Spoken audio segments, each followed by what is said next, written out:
यस्मादिदं जगदुदेति चतुर्मुखाढ्यं यस्मिन् वसिष्ठं शेषं शेषमूले यज्ञोपयाति विलयं च समस्तमन्ते दिगोचरो भवतु मेध्य स दीनबन्धुः चक्रं सहस्रकरचारुकरारविन्दे गुर्वी गदाधरवरश्च विभाति यस्य पक्षीन्द्रपृष्ठपरिरोपितपादपद्मो दृग्गोचरो भवतु मेध्य स दीनबन्धुः यनोद्धृता वसुमती सलीले निमग्ननग्ना च पाण्डववधूः स्थगितादुकूलैः सम्मोचितो जलचरस्य मुखाद् गजेन्द्रो दृग्गोचरो भवतु मेध्य स दीनबन्धुः यस्यार्धदृष्टिवसतस्तु शूरः समृद्धिं कोपेक्षणेन दनुजा विलयं व्रजन्ति भीताश्चरन्ति च यतो कर्यमानिलाढ्यः दृग्गोचरो भवतु मेध्य स दीनबन्धुः गायन्ति सामकुशलया यमजमखेषु ध्यायन्ति धीरमतयो यतयो विविक्ते पशयन्ति योगी पुरुषः पुरुषं शरीरे दिग्गोचरो भवतु मेध्य स दीनबन्धुः आकाररूपगुणयोगविवर्जितोऽपि भक्तानुकम्पननिमित्ति गृहीतमूर्तिः यः सर्वगोपीकृतशेषशरीरशय्यो दिग्गोचरो भवतु मेध्य स दीनबन्धुः यस्याङ्घ्रिपङ्कजमनीन्द्रमुनीन्द्र वृन्दैराराध्यते भवदवानलदाहशान्त्यै सर्वापराधं विचिन्त्य ममाखिलात्मा दिग्गोचरो भवतु मेध्य स दीनबन्धुः यन्नाम कीर्तनपरः स्वपचोऽपि नूनं हित्वाखिलं कलिमलं भुवनं पुनाति दग्ध्वा ममाघमखिलं करुणेक्षणेन दिग्गोचरो भवतु मेध्य स दीनबन्धुः दीनबन्धवष्टकं पुण्यं ब्रह्मानन्देन भासितं यः पठेत् प्रयतो नित्यं तस्य विष्णुः प्रसीदति यस्मादिदं जगदुदेति चतुर्मुखाढ्यं यस्मिन् वसिष्ठं शेषं शेषमूले यज्ञोपयाति विलयं च समस्तमन्ते दिग्गोचरो भवतु मेध्य स दीनबन्धुः चक्रं सहस्रकरचारुकरारविन्दे गुर्वी गदाधरवरश्च विभाति यस्य पक्षीन्द्रपृष्ठपरिरोपितपादपद्मो दृग्गोचरो भवतु मेध्य स दीनबन्धुः यनोद्धृता वसुमती सलीले निमग्ननग्ना च पाण्डववधूः स्थगितादुकूलैः सम्मोचितो जलचरस्य मुखाद् गजेन्द्रो दृग्गोचरो भवतु मेध्य स दीनबन्धुः यस्यार्धदृष्टिवसतस्तु शूरः समृद्धिं कोपेक्षणेन दनुजा विलयं व्रजन्ति भीताश्चरन्ति च यतो कर्यमानिलाढ्यः दृग्गोचरो भवतु मेध्य स दीनबन्धुः गायन्ति सामकुशलया यमजमखेषु ध्यायन्ति धीरमतयो यतयो विविक्ते पशयन्ति योगी पुरुषः पुरुषं शरीरे दिग्गोचरो भवतु मेध्य स दीनबन्धुः आकाररूपगुणयोगविवर्जितोऽपि भक्तानुकम्पननिमित्ती गृहीतमूर्तिः यः सर्वगोपीकृतशेषशरीरशय्यो दिग्गोचरो भवतु मेध्यः स दीनबन्धुः यस्याङ्घ्रिपङ्कजमनीन्द्रमुनीन्द्रवृन्दैराराध्यते भवदवानलदाहशान्त्यै सर्वापराधं विचिन्त्य ममाखिलात्मा दिग्गोचरो भवतु मेध्यः स दीनबन्धुः यन्नामकीर्तनपरः स्वपचोऽपि नूनं हित्वाखिलं कलिमलं भुवनं पुनाति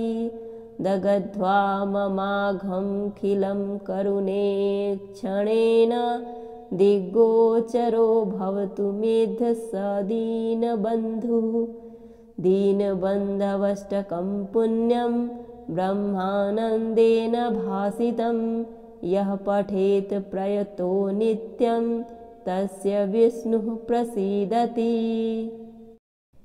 यस्मादिदं जगदुदेति चतुर्मुखाढ्यं यस्मिन् वसिष्ठं शेषं शेषमूले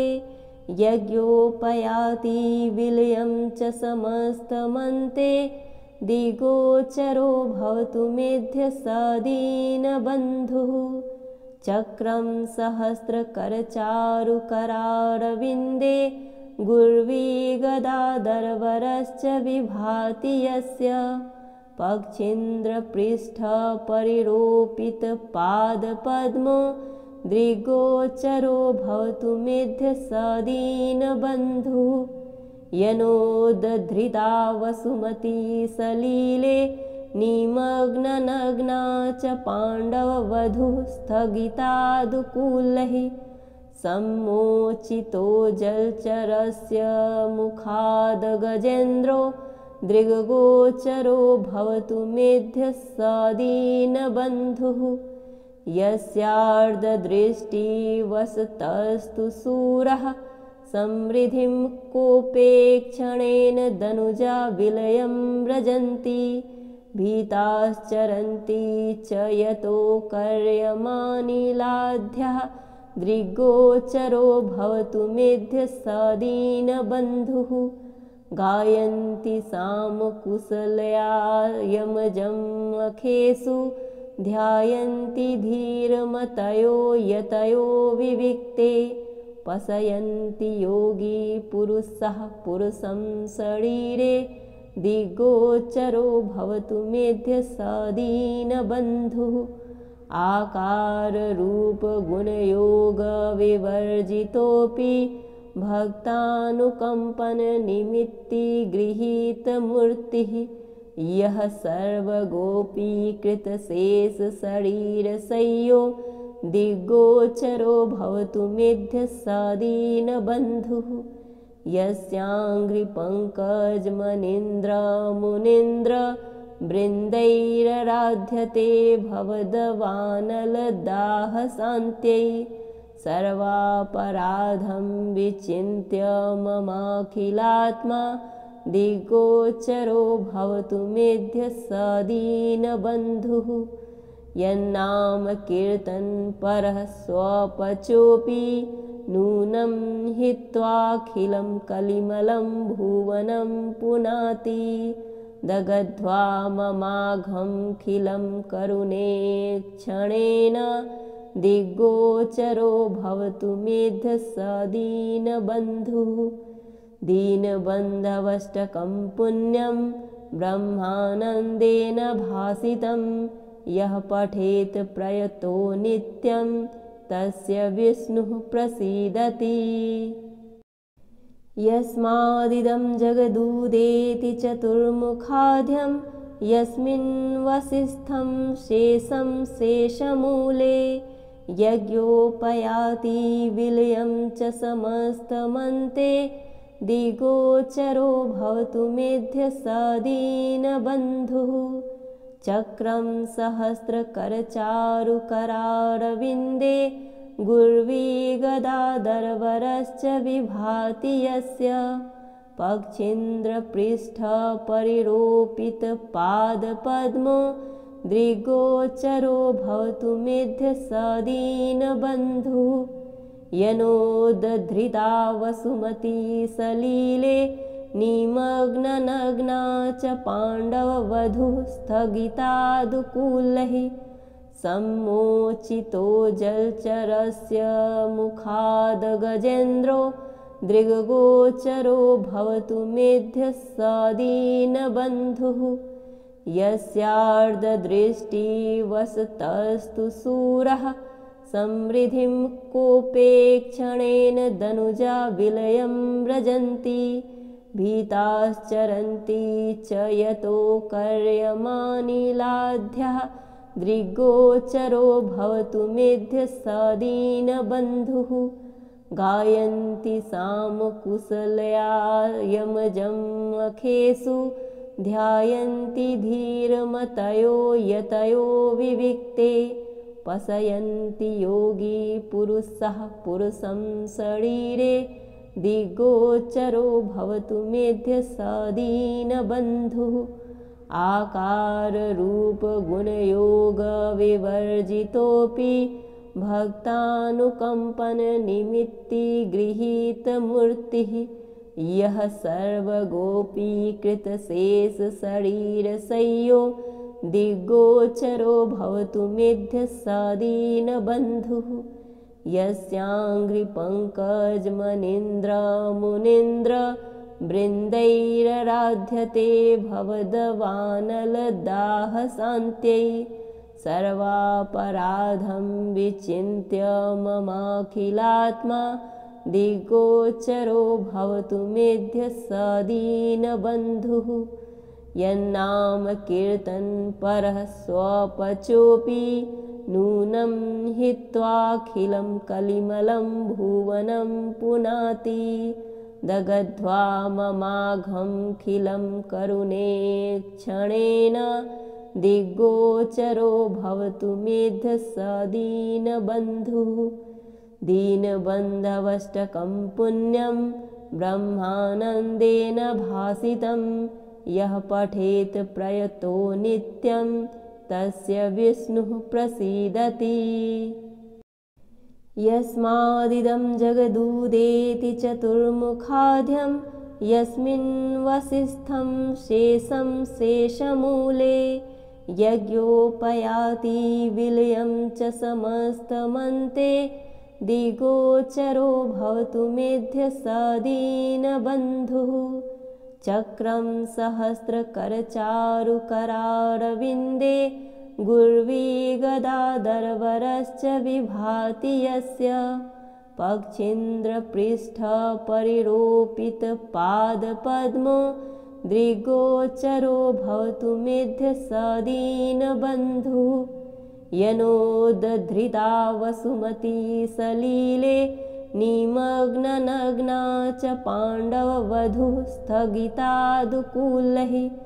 सम्मोचितो जलचरस्य मुखाद् गजेन्द्रो दृग्गोचरो भवतु मेध्य स दीनबन्धुः यस्यार्धदृष्टिवसतस्तु शूरः समृद्धिं कोपेक्षणेन दनुजा विलयं व्रजन्ति भीताश्चरन्ति च यतो कर्यमानिलाढ्यः दृग्गोचरो भवतु मेध्य स दीनबन्धुः गायन्ति सामकुशलया यमजमखेषु ध्यायन्ति धीरमतयो यतयो विविक्ते पशयन्ति योगी पुरुषः पुरुषं शरीरे दिग्गोचरो भवतु मेध्य स दीनबन्धुः आकाररूपगुणयोगविवर्जितोऽपि भक्तानुकम्पननिमित्ति गृहीतमूर्तिः यः सर्वगोपीकृतशेषशरीरशय्यो दिग्गोचरो भवतु मेध्य स दीनबन्धुः यस्याङ्घ्रिपङ्कजमनीन्द्रमुनीन्द्र बृन्दैरराध्यते भवदवानलदाहशान्त्यै सर्वापराधं विचिन्त्य ममाखिलात्मा दिग्गोचरो भवतु मेध्य स दीनबन्धुः। यन्नाम कीर्तनपरः स्वपचोऽपि नूनं हित्वाखिलं कलिमलं भुवनं पुनाति दग्ध्वा ममाघमखिलं करुणेक्षणेन दिग्गोचरो भवतु मेध्य स दीनबन्धुः। दीनबन्धवष्टकं पुण्यं ब्रह्मानन्देन भासितं यः पठेत् प्रयतो नित्यं तस्य विष्णुः प्रसीदति। यस्मादिदं जगदुदेति चतुर्मुखाढ्यं यस्मिन् वसिष्ठं शेषं शेषमूले यज्ञोपयाति विलयं च समस्तमन्ते दिग्गोचरो भवतु मेध्य स दीनबन्धुः। चक्रं सहस्रकरचारुकरारविन्दे गुर्वी गदाधरवरश्च विभाति यस्य पक्षीन्द्रपृष्ठपरिरोपितपादपद्मो दिग्गोचरो भवतु मेध्य स दीनबन्धुः। यनोद्धृता वसुमती सलीले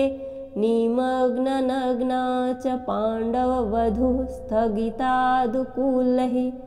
सम्मोचितो जलचरस्य मुखाद् गजेन्द्रो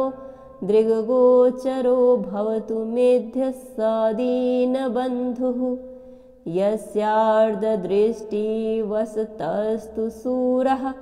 समृद्धिं कोपेक्षणेन दनुजा विलयं व्रजन्ति भीताश्चरन्ति च यतो कर्यमानिलाढ्यः दिग्गोचरो भवतु मेध्य स दीनबन्धुः। गायन्ति सामकुशलया यमजमखेषु ध्यायन्ति धीरमतयो यतयो विविक्ते पशयन्ति योगी पुरुषः पुरुषं शरीरे दिग्गोचरो भवतु मेध्य स दीनबन्धुः। आकाररूपगुणयोगविवर्जितोऽपि भक्तानुकम्पननिमित्ती गृहीतमूर्तिः यः सर्वगोपीकृतशेषशरीरशय्यो दिग्गोचरो भवतु मेध्य स दीनबन्धुः। यस्याङ्घ्रिपङ्कजमनीन्द्रमुनीन्द्र बृन्दैरराध्यते भवदवानलदाहशान्त्यै सर्वापराधं विचिन्त्य ममाखिलात्मा दिग्गोचरो भवतु मेध्य स दीनबन्धुः। यन्नाम कीर्तनपरः स्वपचोऽपि नूनं हित्वाखिलं कलिमलं भुवनं पुनाति दग्ध्वा ममाघमखिलं करुणेक्षणेन दिग्गोचरो भवतु मेध्य स दीनबन्धुः। दीनबन्धवष्टकं पुण्यं ब्रह्मानन्देन भासितं यः पठेत् प्रयतो नित्यं तस्य विष्णुः प्रसीदति। यस्मादिदं जगदुदेति चतुर्मुखाढ्यं यस्मिन् वसिष्ठं शेषं शेषमूले यज्ञोपयाति विलयं च समस्तमन्ते दिग्गोचरो भवतु मेध्य स दीनबन्धुः। चक्रं सहस्रकरचारुकरारविन्दे गुर्वी गदाधरवरश्च विभाति यस्य पक्षीन्द्रपृष्ठपरिरोपितपादपद्मो दिग्गोचरो भवतु मेध्य स दीनबन्धुः। यनोद्धृता वसुमती सलीले निमग्ननग्ना च पाण्डववधूः स्थगितादुकूलैः सम्मोचितो जलचरस्य मुखाद् गजेन्द्रो दृग्गोचरो भवतु मेध्यः स दीनबन्धुः यस्यार्धदृष्टिवसतस्तु शूरः समृद्धिं कोपेक्षणेन दनुजा विलयं व्रजन्ति भीताश्चरन्ति च यतो कर्यमानिलाढ्यः दृग्गोचरो भवतु मेध्यः स दीनबन्धुः गायन्ति सामकुशलया यमजमखेषु ध्यायन्ति धीरमतयो यतयो विविक्ते पशयन्ति योगी पुरुषः पुरुषं शरीरे दिग्गोचरो भवतु मेध्यः स दीनबन्धुः आकाररूपगुणयोगविवर्जितोऽपि भक्तानुकम्पननिमित्ति गृहीतमूर्तिः यः सर्वगोपीकृतशेषशरीरशय्यो दिग्गोचरो भवतु मेध्यः स दीनबन्धुः यस्याङ्घ्रिपङ्कजमनीन्द्रमुनीन्द्र बृन्दैराराध्यते भवदवानलदाहशान्त्यै सर्वापराधं विचिन्त्य ममाखिलात्मा दिग्गोचरो भवतु मेध्यः स दीनबन्धुः यन्नाम कीर्तनपरः स्वपचोऽपि नूनं हित्वाखिलं कलिमलं भुवनं पुनाति दग्ध्वा ममाघमखिलं करुणेक्षणेन दिग्गोचरो भवतु मेध्यः स दीनबन्धुः दीनबन्धवष्टकं पुण्यं ब्रह्मानन्देन भासितं यः पठेत् प्रयतो नित्यं तस्य विष्णुः प्रसीदति यस्मादिदं जगदुदेति चतुर्मुखाढ्यं यस्मिन् वसिष्ठं शेषं शेषमूले यज्ञोपयाति विलयं च समस्तमन्ते दिग्गोचरो भवतु मेध्यः स दीनबन्धुः चक्रं सहस्रकरचारुकरारविन्दे गुर्वी गदाधरवरश्च विभाति यस्य पक्षीन्द्रपृष्ठपरिरोपितपादपद्मो दृग्गोचरो भवतु मेध्यः स दीनबन्धुः यनोद्धृता वसुमती सलीले निमग्ननग्ना च पाण्डववधूः स्थगितादुकूलैः सम्मोचितो जलचरस्य मुखाद् गजेन्द्रो दृग्गोचरो भवतु मेध्यः स दीनबन्धुः यस्यार्धदृष्टिवसतस्तु शूरः समृद्धिं कोपेक्षणेन दनुजा विलयं व्रजन्ति भीताश्चरन्ति च यतो कर्यमानिलाढ्यः दृग्गोचरो भवतु मेध्यः स दीनबन्धुः गायन्ति सामकुशलया यमजमखेषु ध्यायन्ति धीरमतयो यतयो विविक्ते पशयन्ति योगी पुरुषः पुरुषं शरीरे दिग्गोचरो भवतु मेध्यः स दीनबन्धुः आकाररूपगुणयोगविवर्जितोऽपि भक्तानुकम्पननिमित्ति गृहीतमूर्तिः यः सर्वगोपीकृतशेषशरीरशय्यो दिग्गोचरो भवतु मेध्यः स दीनबन्धुः यस्याङ्घ्रिपङ्कजमनीन्द्रमुनीन्द्र बृन्दैराराध्यते भवदवानलदाहशान्त्यै सर्वापराधं विचिन्त्य ममाखिलात्मा दिग्गोचरो भवतु मेध्यः स दीनबन्धुः यन्नाम कीर्तनपरः स्वपचोऽपि नूनं हित्वाखिलं कलिमलं भुवनं पुनाति दग्ध्वा ममाघमखिलं करुणेक्षणेन दिग्गोचरो भवतु मेध्य स दीनबन्धुः दीनबन्धवष्टकं पुण्यं ब्रह्मानन्देन भासितं यः पठेत् प्रयतो नित्यं तस्य विष्णुः प्रसीदति यस्मादिदं जगदुदेति चतुर्मुखाढ्यं यस्मिन् वसिष्ठं शेषं शेषमूले यज्ञोपयाति विलयं च समस्तमन्ते दिगोचरो भवतु मेध्य स दीनबन्धुः चक्रं सहस्रकरचारुकरारविन्दे गुर्वी गदाधरवरश्च विभाति यस्य पक्षीन्द्रपृष्ठपरिरोपितपादपद्मो दृग्गोचरो भवतु मेध्य स दीनबन्धुः यनोदधृता वसुमती सलीले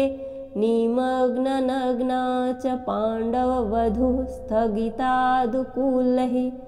सम्मोचितो जलचरस्य मुखाद् गजेन्द्रो दृग्गोचरो भवतु मेध्य स दीनबन्धुः यस्यार्धदृष्टिवसतस्तु शूरः समृद्धिं कोपेक्षणेन दनुजा विलयं व्रजन्ति भीताश्चरन्ति च यतो कर्यमानिलाढ्यः दृग्गोचरो भवतु मेध्य स दीनबन्धुः गायन्ति सामकुशलया यमजमखेषु ध्यायन्ति धीरमतयो यतयो विविक्ते पशयन्ति योगी पुरुषः पुरुषं शरीरे दिग्गोचरो भवतु मेध्य स दीनबन्धुः आकाररूपगुणयोगविवर्जितोऽपि भक्तानुकम्पननिमित्ति गृहीतमूर्तिः यः सर्वगोपीकृतशेषशरीरशय्यो दिग्गोचरो भवतु मेध्य स दीनबन्धुः यस्याङ्घ्रिपङ्कजमनीन्द्रमुनीन्द्र वृन्दैराराध्यते भवदवानलदाहशान्त्यै सर्वापराधं विचिन्त्य ममाखिलात्मा दिग्गोचरो भवतु मेध्य स दीनबन्धुः यन्नाम कीर्तनपरः स्वपचोऽपि नूनं हित्वाखिलं कलिमलं भुवनं पुनाति दग्ध्वा ममाघमखिलं करुणेक्षणेन दिग्गोचरो भवतु मेध्य स दीनबन्धुः दीनबन्धवष्टकं पुण्यं ब्रह्मानन्देन भासितं यः पठेत् प्रयतो नित्यं तस्य विष्णुः प्रसीदति यस्मादिदं जगदुदेति चतुर्मुखाढ्यं यस्मिन् वसिष्ठं शेषं शेषमूले यज्ञोपयाति विलयं च समस्तमन्ते दिग्गोचरो भवतु मेध्य स दीनबन्धुः चक्रं सहस्रकरचारुकरारविन्दे गुर्वी गदाधरवरश्च विभाति यस्य पक्षीन्द्रपृष्ठपरिरोपितपादपद्मो दृग्गोचरो भवतु मेध्य स दीनबन्धुः यनोदधृता वसुमती सलीले निमग्ननग्ना च पाण्डववधूः स्थगितादुकूलैः सम्मोचितो जलचरस्य मुखाद् गजेन्द्रो दृग्गोचरो भवतु मेध्य स दीनबन्धुः यस्यार्धदृष्टिवसतस्तु शूरः समृद्धिं कोपेक्षणेन दनुजा विलयं व्रजन्ति भीताश्चरन्ति च यतो कर्यमानिलाढ्यः दृग्गोचरो भवतु मेध्य स दीनबन्धुः गायन्ति सामकुशलया यमजमखेषु ध्यायन्ति धीरमतयो यतयो विविक्ते पशयन्ति योगी पुरुषः पुरुषं शरीरे दिग्गोचरो भवतु मेध्य स दीनबन्धुः आकाररूपगुणयोगविवर्जितोऽपि भक्तानुकम्पननिमित्ति गृहीतमूर्तिः यः सर्वगोपीकृतशेषशरीरशय्यो दिग्गोचरो भवतु मेध्य स दीनबन्धुः यस्याङ्घ्रिपङ्कजमनीन्द्रमुनीन्द्र बृन्दैराराध्यते भवदवानलदाहशान्त्यै सर्वापराधं विचिन्त्य ममाखिलात्मा दिग्गोचरो भवतु मेध्य स दीनबन्धुः यन्नाम कीर्तनपरः स्वपचोऽपि नूनं हित्वाखिलं कलिमलं भुवनं पुनाति दगध्वा ममाघमखिलं करुणेक्षणेन दिग्गोचरो भवतु मेध्य स दीनबन्धुः दीनबन्धवष्टकं पुण्यं ब्रह्मानन्देन भासितं यः पठेत् प्रयतो नित्यं तस्य विष्णुः प्रसीदति यस्मादिदं जगदुदेति चतुर्मुखाढ्यं यस्मिन् वसिष्ठं शेषं शेषमूले यज्ञोपयाति विलयं च समस्तमन्ते दिग्गोचरो भवतु मेध्य स दीनबन्धुः चक्रं सहस्रकरचारुकरारविन्दे गुर्वी गदाधरवरश्च विभाति यस्य पक्षीन्द्रपृष्ठपरिरोपितपादपद्मो दृग्गोचरो भवतु मेध्य स दीनबन्धुः यनोदधृता वसुमती सलीले निमग्ननग्ना च पाण्डववधूः स्थगितादुकूलैः सम्मोचितो जलचरस्य मुखाद्गजेन्द्रो दृग्गोचरो भवतु मेध्य स दीनबन्धुः यस्यार्धदृष्टिवसतस्तु शूरः समृद्धिं कोपेक्षणेन दनुजा विलयं व्रजन्ति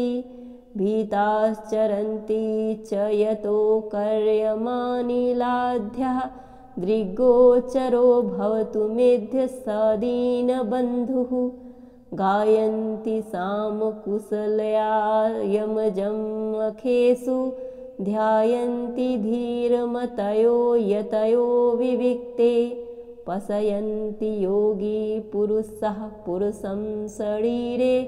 दिग्गोचरो भवतु मेध्य स दीनबन्धुः आकाररूपगुणयोगविवर्जितोऽपि भक्तानुकम्पननिमित्ति गृहीतमूर्तिः यः सर्वगोपीकृतशेषशरीरशय्यो दिग्गोचरो भवतु मेध्य स दीनबन्धुः यस्याङ्घ्रिपङ्कजमनीन्द्रमुनीन्द्र बृन्दैराराध्यते भवदवानलदाहशान्त्यै सर्वापराधं विचिन्त्य ममाखिलात्मा दिग्गोचरो भवतु मेध्य स दीनबन्धुः यन्नाम कीर्तनपरः स्वपचोऽपि नूनं हित्वाखिलं कलिमलं भुवनं पुनाति दगध्वा ममाघमखिलं करुणेक्षणेन दिग्गोचरो भवतु मेध्य स दीनबन्धुः